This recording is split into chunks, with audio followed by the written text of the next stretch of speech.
The thing about being underestimated for years is that eventually it stops feeling personal. It's just tradition, especially at family holidays. At least, that's what I told myself as I walked up the long gravel driveway to my aunt's farmhouse in upstate Vermont, where we always held Thanksgiving. I'm Elise Harding, though to my family I'm just Ellie, the artsy one who never quite lived up to the Harding name. I'm 39 now, and the wool coat I wore was custom from Milan. But it was gray, understated, deliberately forgettable. No need to startle the flock. Not yet.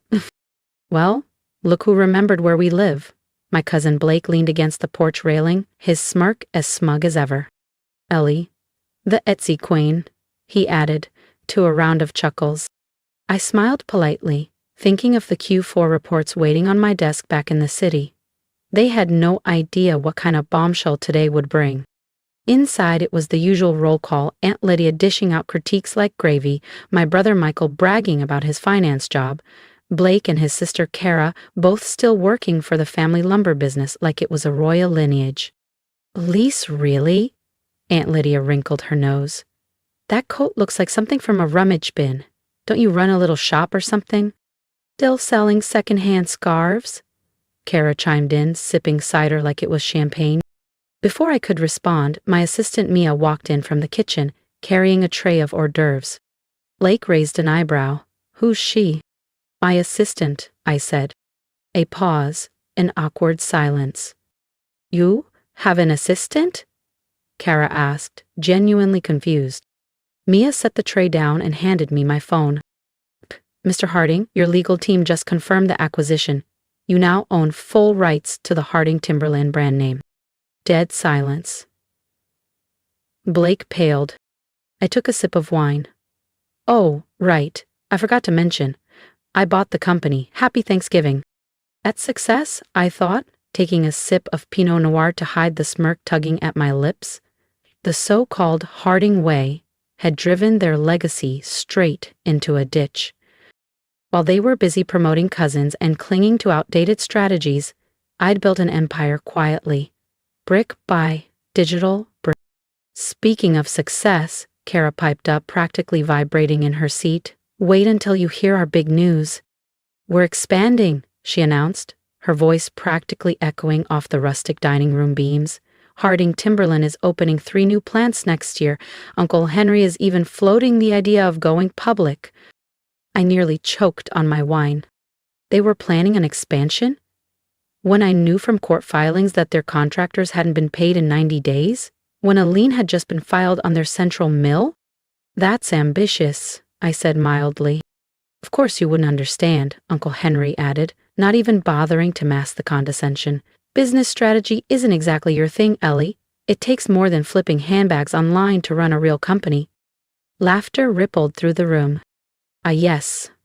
Ellie, the family eccentric. The one who walked away from Harding Timberland 7 years ago when they'd offered her a starting position in the warehouse. To learn the ropes, they'd said. Remember when she suggested we explore e-commerce? Blake smirked. She said the market was shifting. Or when she wanted to invest in that luxury resale platform? Kara chimed in. What was it called? Eclipse something? Eclipse Luxury Group, I replied softly. That's it, Kara snorted. God, imagine if we'd listened to her. We'd probably be bankrupt by now. Blake added with a grin. My phone buzzed, once in my pocket. I didn't need to check. I already knew. The Harding Timberland bankruptcy filing had hit the wire, right on schedule. Dinner's ready, Aunt Lydia called, ushering everyone toward the long farmhouse table. We filed in, name cards marking our assigned seats. Ara, of course, sat beside Uncle Henry at the head. I was tucked down by the fireplace between Cousin Todd and Great-Aunt Ruth, almost in exile. So, Elise, Aunt Lydia said, ladling out stuffing. Have you considered looking for a real job? I hear the post office is hiring. Another round of laughter. I speared a piece of turkey, remembering the day I'd submitted a full modernization proposal, backed by my MBA thesis and 2 years of logistics experience. And Uncle Henry had skimmed it, then folded his hands. The warehouse will be good for you, he'd said. And now? Now the warehouse belonged to me. Teach you humility, Uncle Henry had said, the day I turned down their offer to work the warehouse floor. Instead, I'd walked away. I sold my small block of Harding Timberland shares back to the family for a fraction of their supposed value, shares that would be worth less than kindling by morning. With that cash, I invested in a rising but obscure luxury resale platform called Eclipse. Today, Eclipse Luxury Group owns 30 designer boutiques, 6 thriving online platforms, and, as of this morning, its first full-scale manufacturing subsidiary. I set down my fork and looked around the table. Actually, I've been meaning to talk to you all about business. My mother groaned softly. Not this again, Elise. Yes, Kara scoffed. Because your last great business tip worked out so well? Didn't that Eclipse company you loved get bought out or something? It did, I replied with a small nod. See, she said, turning to Uncle Henry with triumph in her voice. Thank God we didn't listen to her. My phone buzzed again. This time I pulled it from my coat pocket and tapped the screen, making sure they all saw it. Everything okay? My father asked, irritated. Trouble with your little side hustle? No, I said, setting my phone down beside my plate. Just confirming that Harding Timberland's bankruptcy has been approved by the court. Silence. Kara's fork slipped from her fingers and clinked onto her plate. What did you just say? Uncle Henry asked, his voice suddenly small. Your bankruptcy filing, I said, calmly buttering a roll. Chapter 11, just approved. Though with your current liabilities, I imagine it'll be converted to Chapter 7 by next quarter. That's not possible, Blake said, panic rising in his voice. How would you even know that? I smiled. Oh, I didn't tell you? I reached slowly into the modest handbag they'd all dismissed when I arrived, the one they assumed was a knockoff. Eclipse was acquired by Morgan Holdings. I paused, then laid the final card on the table. And Morgan Holdings is mine. The silence was deafening. My father's face had gone ghostly pale. Kara looked like she'd swallowed glass. You're lying, Uncle Henry croaked. This is a joke. It's not, I said, pulling a manila folder from my bag and laying it in the center of the table. Here's the debt purchase agreement. I own every lien, every outstanding loan, every note your company couldn't pay back. If you've been quietly building something while they doubted you, this story is for you. Don't forget to subscribe so you don't miss what Elise does next. Because the best part of the reckoning is still to come. Would you like to see it? I asked, my voice calm, almost amused. I slid the folder open and spread the documents across the linen tablecloth, right between the cranberry sauce and the gravy boat. The bankruptcy filing, the debt purchase agreements, the creditor ledger. This one's my favorite. I tapped a page with my neatly manicured finger. A list of your outstanding obligations. I looked directly at Uncle Henry. Morgan Holdings now owns 82% of your total debt. That's impossible, Kara whispered, her face pale. You run a resale website. I actually laughed then. I couldn't help it. Is that really what you've told yourselves I've been doing these past 5 years? I asked, looking around at their stunned faces. While you were all busy mocking my little online shop, I built Eclipse Luxury Group into a $3,200,000,000 0-cents company. 3 points, Blake coughed, nearly dropping his wine glass. Give or take a few million, I shrugged. It's been a solid quarter. My father finally found his voice, but it shook with tightly restrained fury. If this is true, if you really own our debt, why? He asked. Why would you do this to your own family? I set my wineglass down deliberately. You mean the family that told me I was lucky to be offered a warehouse job after finishing my MBA? I said. The family that laughed at every digital strategy I proposed? The one that calls me a failure in front of strangers every single holiday? Silence. Just then, my phone buzzed. Right on cue. Excuse me, I said smoothly, standing. That's probably my assistant with the final paperwork. I walked into the hallway, the hardwood floor creaking slightly under my heels. From behind the dining room door, I could hear the panic breaking loose. as she's bluffing, check the accounts. Call the lawyers now. I smiled as I picked up the call. Yes, Jennifer. Everything's ready, Miss Harding, she said. The bankruptcy has been processed, and the acquisition documents are complete. Should I dispatch the team? Give it 5 minutes, I replied. Let them digest the news first. When I returned, they were huddled around Uncle Henry's phone, eyes wide as they scrolled through urgent emails and court filings. Well, I said, taking my seat again, shall we discuss next steps? My team will be here shortly with the acquisition proposals. Team, my mother repeated, her voice almost inaudible.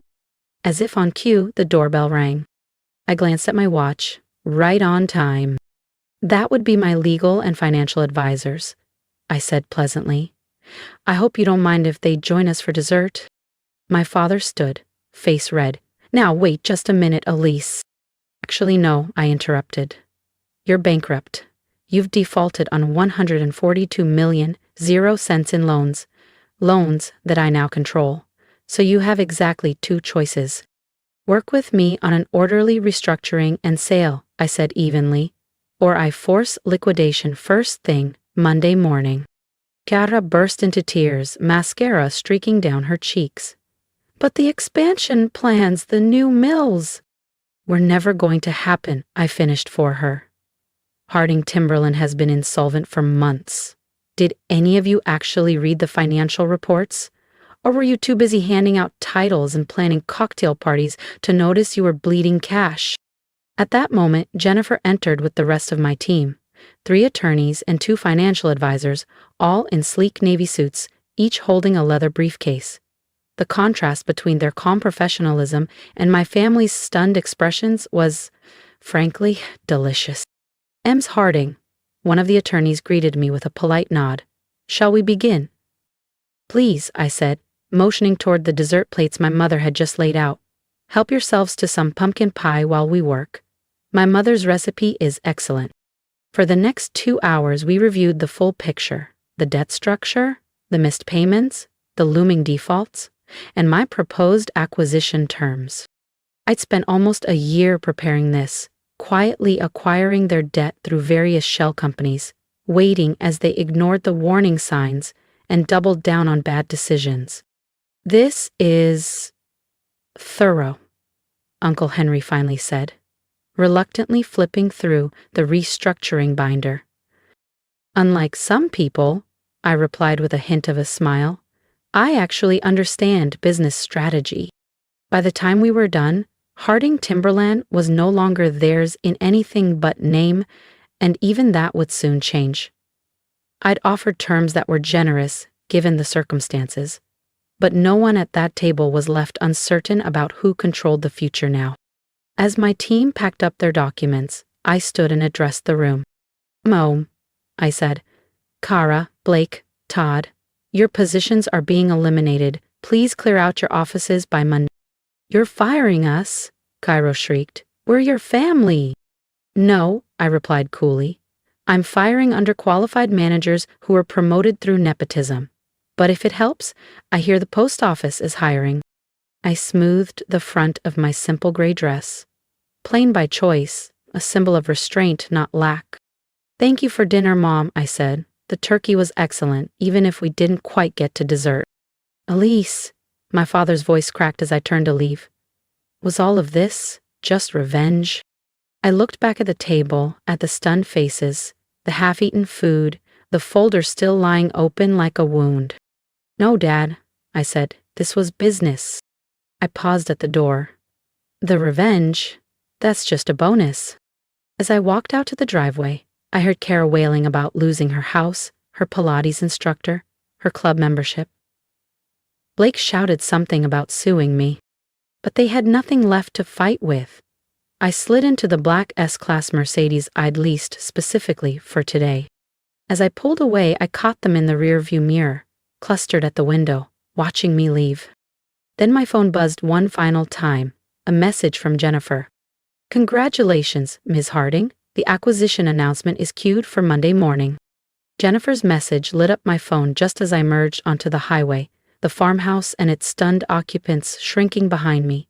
I smiled as I imagined how different next Thanksgiving would be. Would they still call me the family embarrassment when I owned their company? Would they still smirk about my little online thing when they were all sending out resumes? Somehow, I doubted it. 1 week later, Harding Timberland was officially renamed Eclipse Manufacturing, now the latest addition to the Eclipse Luxury Group portfolio. I preserved the company's original tree ring logo, designed decades ago by my grandfather, but added one subtle change: a small eclipse symbol nestled into the roots.